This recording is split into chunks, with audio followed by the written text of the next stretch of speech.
Have you ever wished your indoor plants would grow faster, bloom brighter, and stay green all year long?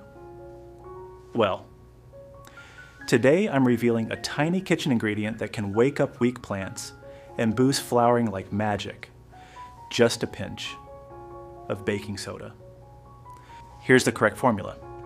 Take 1 liter of warm water, add a pinch or 1/4 teaspoon of baking soda.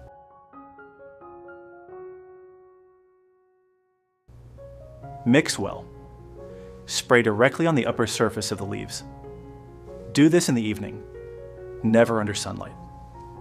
This method is excellent for indoor plants, especially those growing slowly, losing leaf color, producing fewer flowers, showing brown or yellow spots.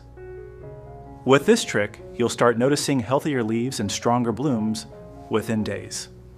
Use this spray only once every 30 days. A little is powerful. Do not overuse it.